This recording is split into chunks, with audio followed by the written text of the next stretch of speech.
I don't know if a lot of people know it, but you started in Periphery with playing drums. Yeah. Is this right? Yeah. And you switched over to guitar. Yeah. How did that happen? I'm a drummer first. I never intended to play drums for Periphery, but in the when we were starting out, there wasn't this big gent fad going on, and like nobody really understood the style of music that we were playing and what I was going for, and it wasn't cool. So most drummers we auditioned. In what year? So like 2004, 2005. Okay. Like nobody had any idea what we were going for, and metalcore was still pretty big. So that's what like drummers were getting good at playing. But like our style of music, they just didn't understand, and it was very, very difficult to find drummers who could play it, let alone comprehend. Not that what we were doing is complex, it was just different, and they were in a certain mindset and we were in another, and it was like there were a lot of drummers that were very capable, that had the chops and the techniques to play it, but it was just so out of their realm of what they were used to playing that it took them a lot of work. It was a labor of love to just get a song down, and a lot of time wasters too. So we figured instead of sitting on our asses, like I'd just play drums so that we could play shows. Okay. It was never supposed to be a permanent thing, because I knew I wasn't good enough to play drums for the band, but I figured at least we'd be out playing shows. So that's the reason why.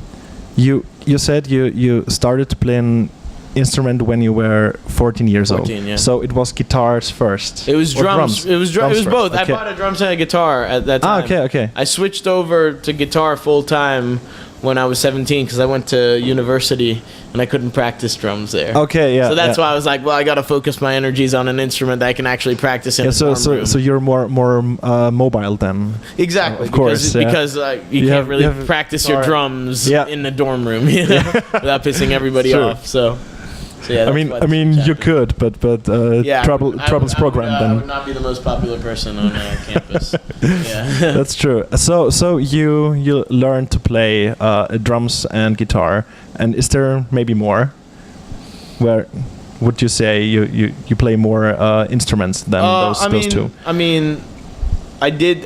My mom forced me to take piano lessons from when I was like 5 to like 10 or something like that, or so like a typical starter. Yeah, but I hated it and I don't remember anything. Like I actually learned music theory and solfege and all that and forgot everything. I don't know music theory at all because I treated it like you treat like math homework. You get it done and then it'd just be in one ear and out the other. So I just like jamming on the piano. I didn't actually like learning it. So I actually cannot play piano very well at all. I used to be able to play a lot better. I just didn't care. But there's still something back there. I'm sure there's something back there. I'm sure Yeah. it's very hard to say what because it's very abstract. But I like jamming on the piano. But I guess so. I'm not good at it, If you had to pick your favorite Periphery riff, which one would it be and why? I hate these questions. I don't like my riffs that much. I think they're like cool at best, but I don't know. I don't know. I really don't. I don't know. I get sick of them. I mean, yeah. It's I could. It'd be easier to pick someone else's riff, but like for my riffs, it's just it's my riffs. They're boring. So I get bored of them real fast. I don't think any of them are like particularly cool. It's quite interesting. So then maybe not your favorite riff, but what is your favorite single note on the guitar? Single note? Yeah. I don't know. It depends on the context. I mean, just you pick a guitar and you automatically grab somewhere on the fretboard. Well, I mean, where would it be? A guitar that can, if you can do a nice. I mean, this is so Guitar Store of me, but if you could do like a nice sort of G chord in standard, or like just like one of those open power chords. Yeah. With like all 6 strings, or I have like the 7-string version of that. Like I like to do those, because then you can hear how well your guitar rings out and like how your amp sounds. So I like to do those. That's why I like to sound check with a lot, just to hear the clarity. You can tell a lot about your guitar and your amp from that. So probably that. But those you can just move around on the fretboard and see the intonation and all that. Which riff? And this could be of any band or genre. Would you like to have written when you hear maybe a pop song or something, where you say, "Oh my God, that's so cool. I wish I had. There are a lot of written riffs. this. There are a lot of riffs I feel that way about. But now that I'm like thinking about it, I'm blanking. I mean, one riff that I think is just ingenious, because it just sounds so tongue in cheek. It sounds so, like, I know this is an abstract way to say it, but it sounds like almost sarcastic to me. Okay. Is, Sixth, Way Beyond the Fondle River? Yeah. There's that riff in there. Okay, yeah, no. That riff, I think, is one of the greatest riffs ever written. Really? Yeah. And then you think, man. I don't think I ever could have written a riff like Okay. that, but I think it's just so clever. I wish I had. I wish I was good enough to come up with a riff like that. Okay. What do you guys like to do as a band when you're not performing or touring? What is it? What is it? Circle Typically, jerking, sucking each other off. Why does everyone laugh? Okay. What? Okay. So you're really. No, I mean honestly, watch movies, hang out, play video games, jam. Boring stuff. Yeah, it's I should really say boring. that we do drugs so that people think we're cool, but we just don't. Just have like massive coke parties, Really, you don't. No, unfortunately okay. not. We're boring. But you seem like. We spend you know what our addiction is? Our addiction is the internet, and I'm probably the worst. Everyone says that like I need an intervention. Probably Really? do. But yeah, no, I'm probably addicted to the internet. Like that's and whatever. It's like a healthier addiction. At least it's not like completely detrimental to your health to be Okay. addicted.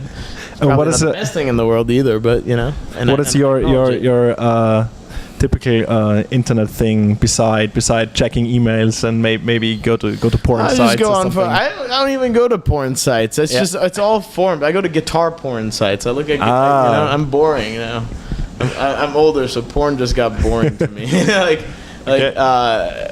It's like the forums and Facebook and stuff like that. I keep in touch with my girlfriend, that's probably like the thing I do the most, especially when we're on the road overseas and you can't call. Okay. So you have like this Facebook solution, or do you Skype with the girlfriend? Oh, we haven't had good enough Wi-Fi to Skype. So Okay. I just Facebook chat. Okay. Yeah. That's good. Those are true. I have an easygoing girlfriend. She's happy to just get an email every few days. So That's good. That's good. So Facebook chat is bonus, Talking about Meshuggah, do you have heard about the 2 new songs? Yeah, I heard a few more than those when Really? we played Where? in Why? well, because we played in Sweden and the Tune Track guys came out and they brought the album. Oh. Yeah, so I listened to a few of the songs. What I'll say is that the 2 songs that have been released are kind of similar in vibe. The first one that they released I actually hadn't heard because I didn't listen to the whole album. So I just listened from beginning to end. Or beginning to like maybe like a third of the way in before they had to leave. But the album is a lot more diverse than what these 2 songs would have you believe. Okay. Yeah. Yeah, Okay. it's all over the place, and it's way different from anything they've ever done. They'll probably lose half of their fans, as they always do with every album release, which is why Meshuggah is one of the best bands in the world, because they just don't give a shit. And that's the way to be, That's cool. That's pure artistic, just being true to your art. But with every fan they lose, they gain 2 They gain more. 2 more. Yeah, Exactly. Seems like that. Absolutely. So far. Absolutely. Okay, so you like the new stuff? Oh yeah. So far. Oh yeah. It sounds incredible, like sonically. Yeah.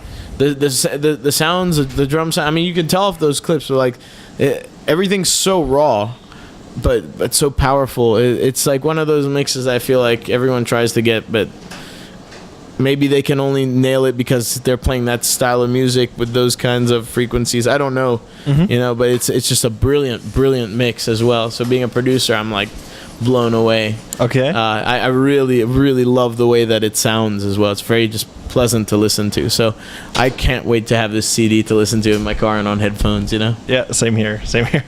And what do you think about the artwork? Have you seen it? I just seen the cover. Colossus? I mean, it's weird and it's abstract like they always do. Yeah. Yeah. But it's a bit more complex than the other stuff like Obscene or 33. Yeah. it's you know, it's their artwork. They can do whatever they is. want. I'm not even gonna bother judging it. It's just their art. It's their album cover. Yeah. That's what they want.